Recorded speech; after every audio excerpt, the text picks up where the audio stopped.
متجاوز به خاک وطن صدای متجاوز به صدای حق و حقیقت است. آنچه که ملاحظه کردید، صدایی که شنیدید، فضای غبارآلود استودیو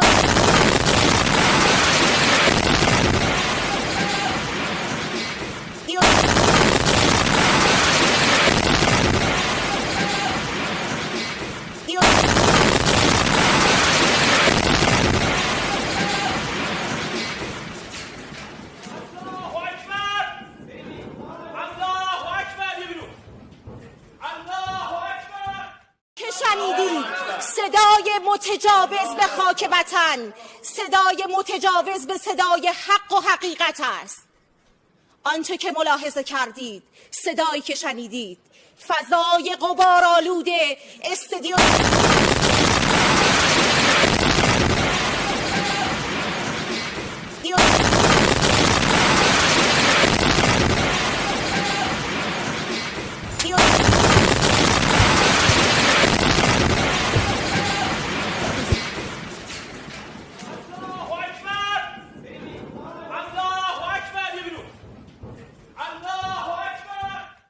شنیدید، صدای متجاوز به خاک وطن، صدای متجاوز به صدای حق و حقیقت است. آنچه که ملاحظه کردید، صدایی که شنیدید، فضای غبارآلود استودیو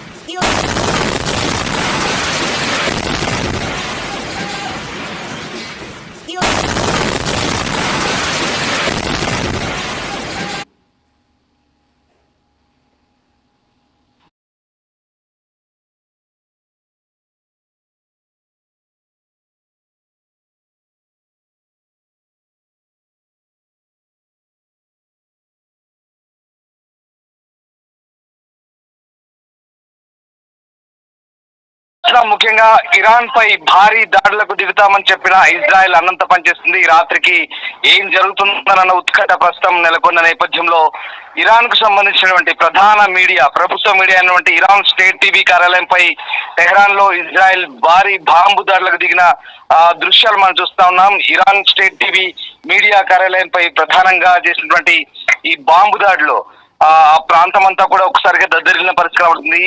Iran media ప్రధాన కార్యాలయం అంతా కూడా పూర్తిగా విధ్వంసమైన పరిస్థితి. మనం కొన్ని దృశ్యాలు చూస్తున్నాం. లైవ్ లో యాంకర్ అక్కడ దానికి సంబంధించినటువంటి వార్తలు చెప్తున్న నేపథ్యంలో, ప్రజెంటేషన్ చేస్తున్న నేపథ్యంలో ఒకసారిగా భారీ విస్ఫోటనం చోటు చేసుకుంది. స్టూడియోలోనే యాంకర్ కూడా బాంబు దాటికి వెంటనే అక్కడి నుంచి పరిగెత్తుకుంటూ పోయిన పరిస్థితి. ఆ దృశ్యం ప్రస్తుతం మనం లైవ్ లో చూస్తున్నాం. ఒక్కసారిగా ఊహించని దాడితో, ఊహించని పరిణామంతో ఆ సిబ్బంది కూడా అంతా కార్యాలయాన్ని వదిలి అక్కడి నుంచి పారిపోతున్న దృశ్యాలు మనకు కనబడతా ఉన్నాయి. ముఖ్యంగా ఇరాన్ స్టేట్ టీవీ అనేది ఇరాన్ ప్రభుత్వానికి అనుకూలంగా వ్యవహరిస్తూ ఇరాన్ ప్రభుత్వ ఆధీనంలో నడుస్తున్నటువంటి మీడియా. ఇప్పుడు ప్రస్తుతం పశ్చిమాసియాలో జరుగుతున్నటువంటి ఈ భీకర దాడులకు సంబంధించి ఇరాన్ స్టేట్ టీవీ ప్రధానంగా ఇరాన్ కు అనుకూలంగా వ్యవహరిస్తూ ఇజ్రాయెల్ పై పూర్తి స్థాయిలో ప్రసారాలు, అంటే అనుకూలంగా ఇజ్రాయెల్ కు వ్యతిరేకంగా ప్రసారాలు చేస్తూ ప్రపంచ దృష్టిని తప్పుదో పట్టిస్తున్నట్టు ఇది ప్రధానంగా ఆరోపిస్తున్న పరిస్థితి కనబడుతుంది. ఈ నేపథ్యంలో ఒకసారిగా బాంబు పేలులతో దద్దరిల్లిన పరిస్థితి కనబడుతుంది. ఆ ప్రాంతం అంతా కూడా ఒకసారిగా బాంబు పేలడంతో లైవ్ లో ప్రజెంటేషన్ చేస్తున్న యాంకర్ కూడా ఒకసారిగా లేచి పరుగులు పెట్టిన దృశ్యాలు ప్రస్తుతం లైవ్ లో రికార్డ్ అయ్యి దానికి సంబంధించిన దృశ్యాలు మనం చూస్తా ఉన్నాం. ఒకసారి ఆ స్పాట్ ఆడియో కూడా మీరే వినండి.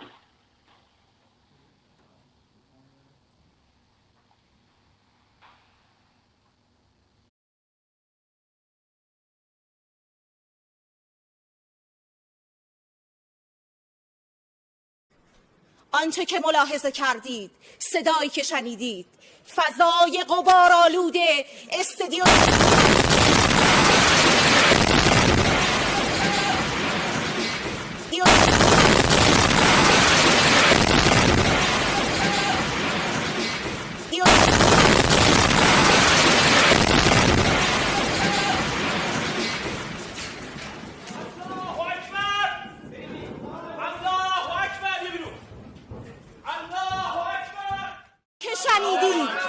ఇరాన్ ఇజ్రాయెల్ మధ్య ఉద్రిక్తతలు కొనసాగుతున్న వేళ భీకర దాడులు అయితే జరుగుతున్నాయి. ఇప్పటికే టెహ్రాన్ ను ఖాళీ చేయమంటూ ఇజ్రాయెల్ హెచ్చరికలు జారీ చేసిన నేపథ్యంలో ఇరాన్ అంతా టెహ్రాన్ నగరాన్ని వీడి చాలా మంది అక్కడి నుంచి జనం బయటికి వెళ్తున్న దృశ్యాలు మనకు కనబడుతా ఉన్నాయి. కిలోమీటర్ల మేర ఇప్పటికే క్యూ లైన్లు ప్రాంతం అంతా కూడా కార్లు కిలోమీటర్ల మేర బారులు తీరున్న పరిస్థితి కనబడుతుంది. పెట్రోల్ బంకుల దగ్గర క్యూ లైన్లలో భారీ సంఖ్యలో కార్లు నిల్చున్న పరిస్థితి కనబడుతుంది. ప్రధానంగా టెహ్రాన్ నగరాన్ని వీడి అటు వాయువ్య ఇరాన్ వైపు అలాగే ఉత్తరం వైపు కొన్ని ప్రాంతాలకు ముఖ్యంగా కాస్పియన్ నది తీరం వైపు వెళ్తున్నట్టుగా తెలుస్తుంది. మరోవైపు కొన్ని గ్రామీణ ప్రాంతాల వైపు కూడా టెహ్రాన్ ప్రజలు అక్కడి నుంచి వీడుతున్నారు. దాదాపు 9 మిలియన్ల జనాలు ఉన్నట్టుగా చెప్తున్నారు. అంటే దాదాపు 90 లక్షల మంది టెహ్రాన్ లో నివసిస్తున్నటువంటి ప్రజలంతా కూడా సురక్షితంగా తలదాచుకోవడానికి అక్కడి నుంచి వెళ్తున్న దృశ్యాలు మనకు కనబడుతుంది. ప్రధానంగా ఇవాళ రాత్రి ఏం జరగబోతుంది ఇదే ఉత్కంఠ ప్రస్తుతం కొనసాగుతున్న నేపథ్యం కనబడుతోంది. ఎందుకంటే ఇటు ఇజ్రాయెల్ మరోవైపు ఇరాన్ కూడా అంతే ధీటుగా జవాబిస్తోంది.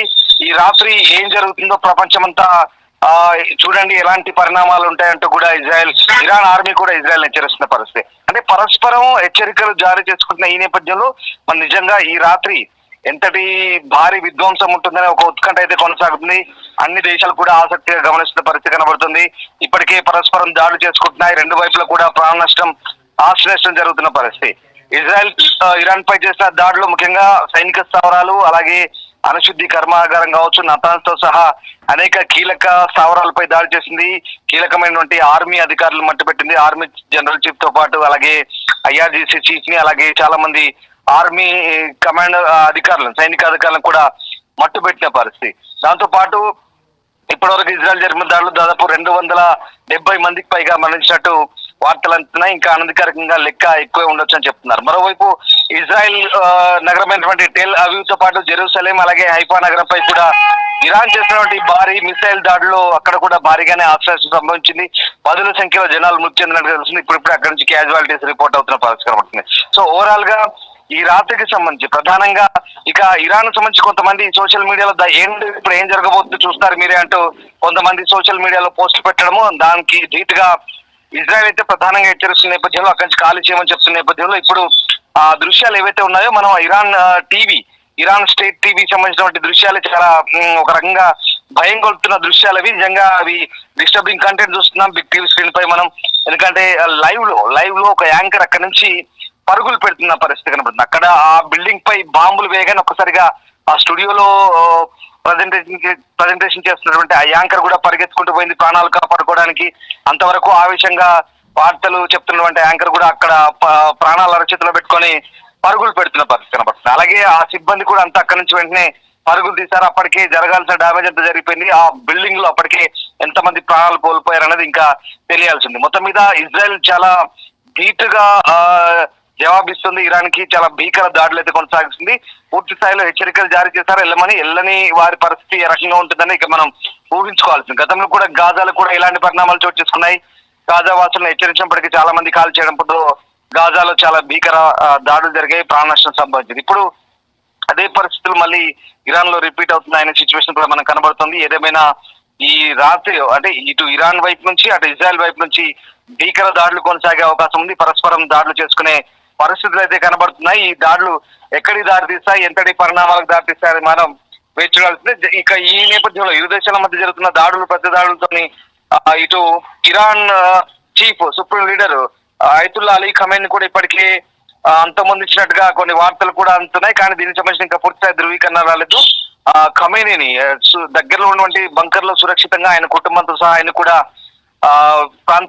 బంకర్ లోకి తరలించినట్టుగా చెప్తున్నారు. కానీ ఇది అంతర్జాతీయ మీడియా చెప్తున్న కథనాలు. కానీ ఇప్పటికైతే కొన్ని సోషల్ మీడియాలో వస్తున్న పోస్టుల ప్రకారం ఖమేనీని కూడా ఎలిమినేట్ చేశారు, మట్టుబెట్టారు. ఇక దీనికి సంబంధించిన నిర్ధారణ కావాల్సిందంటే కొన్ని సోషల్ మీడియా పోస్టులు కూడా మనకు కనబడుతున్న పరిస్థితి కనబడుతుంది. అయితే మొత్తం మీద ఈ మొత్తం వ్యవహారానికి సంబంధించి ఇటు ప్రపంచ పెద్దన్న అమెరికా ప్రెసిడెంట్ డొనాల్డ్ ట్రంప్ మాత్రం అసలు ఈ దాడులకు తమ ప్రమేయం లేదంటూ చెప్తూనే ఇజ్రాయెల్ చేసిన దాడులను పరోక్షంగా మెచ్చుకుంటున్న పరిస్థితి కనబడుతుంది. అంటే మరోవైపు ఇరాన్ దారి తెచ్చినందుకు అణ్వాయుధ ఒప్పందానికి రావాలంటూ గట్టిగా మరోసారి హెచ్చరిస్తున్న పరిస్థితి కనబడుతుంది. కానీ అక్కడ ఎక్కడ ఇరాన్ తగ్గట్లేదు. ఇదంతా కూడా అమెరికా చేసిన దాడులుగా అభివర్ణిస్తున్న పరిస్థితి కనబడుతుంది. మరోవైపు ఇస్లామిక్ దేశాలకు అపీల్ చేస్తుంది. ఇస్లామిక్ ఆర్మీగా ఏర్పడి తమతో కలిసి రావాలని చెప్తున్నప్పటికీ ఏ ఒక్క ఇస్లామిక్ దేశం కూడా పట్టించుకున్న పరిస్థితి కనబడలేదు. పాకిస్తాన్ కూడా మళ్ళీ మాట మార్చింది. అంటే అనుసహాయం చేస్తామంటూ పాకిస్తాన్ వైపు నుంచి, ఒకవేళ యుద్ధమే వస్తే పాకిస్తాన్ వైపు నుంచి అణుదాడి జరుగుతున్నట్టు ఇరాన్ చేసిన ప్రకటనని పాకిస్తాన్ తోసిపుచ్చింది. అలాంటిది ఏం లేదని చెప్తున్న పరిస్థితి. సో మొత్తం మీద అంటే ఇప్పుడు జరుగుతున్న దాడుల నేపథ్యంలో ఒకవేళ వేరే దేశాలు కనుక ఇన్వాల్వ్ అయితే కనుక పరిస్థితి చేదాటే అవకాశం ఉంది. ఎలాంటి సిచ్యువేషన్ ఉంటుందనే అనుమానాలు, సందేహాలు తలెత్తున్న నేపథ్యంలో ప్రస్తుతానికి అలాంటిది ఏం లేదనే పరిస్థితులు మనకు కనబడుతున్నాయి. ప్రధానంగా ఇది ఇరాన్ ఇజ్రాయెల్ మధ్య జరుగుతున్న దాడులే, కానీ పరోక్షంగా కొన్ని దేశాలు ఆయా దేశాలకు మద్దతు ఇస్తున్న నేపథ్యం అయితే మనకి ఇక్కడ కనబడుతుంది. ఏదేమైనా ఈ రాత్రికి ఇంకా ఏం జరగబోతుంది, మిసైల్ దాడులు ఇంకా కంటిన్యూ అవుతాయి, ఇంతటి భీకర దాడులు ఇంకా మళ్ళీ కొనసాగుతాయి, పరస్పరం ఇరాన్ అలాగే ఇజ్రాయెల్ ఇంకా ఎంతటి దాడులకు పాల్పడతాయి, ఒకరికొకరికి ఇప్పటికే భారీగా నష్టం వాటిన నేపథ్యంలో ఎక్కడ ఎవరు తగ్గట్లేదు. సో చూడాలి ఇంకా ఎలాంటి పరిస్థితులు ఉంటాయని మాత్రం ఉత్కంఠభరితంగా మారుతున్న సిచ్యువేషన్.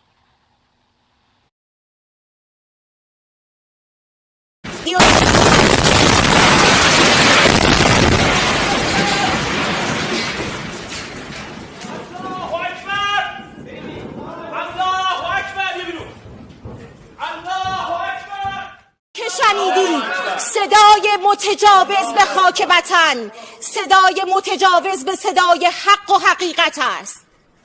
آنچه که ملاحظه کردید، صدایی که شنیدید، فضای غبارآلود استادیوم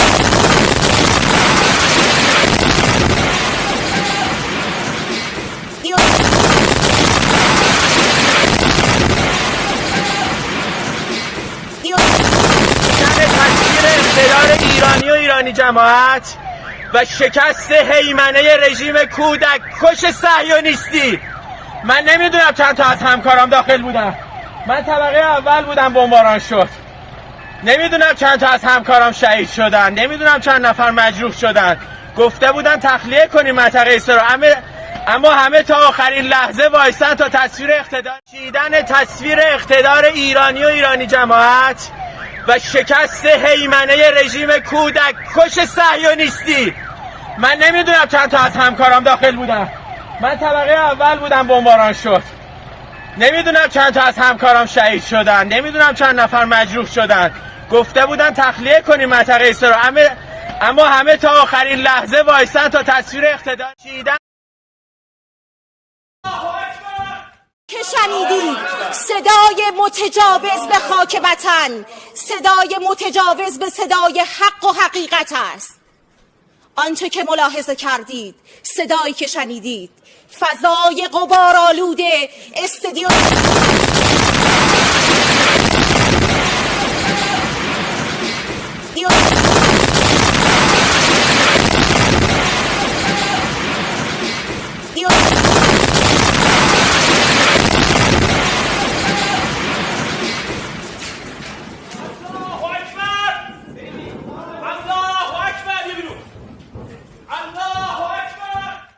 شنیدید صدای متجاوز به خاک وطن.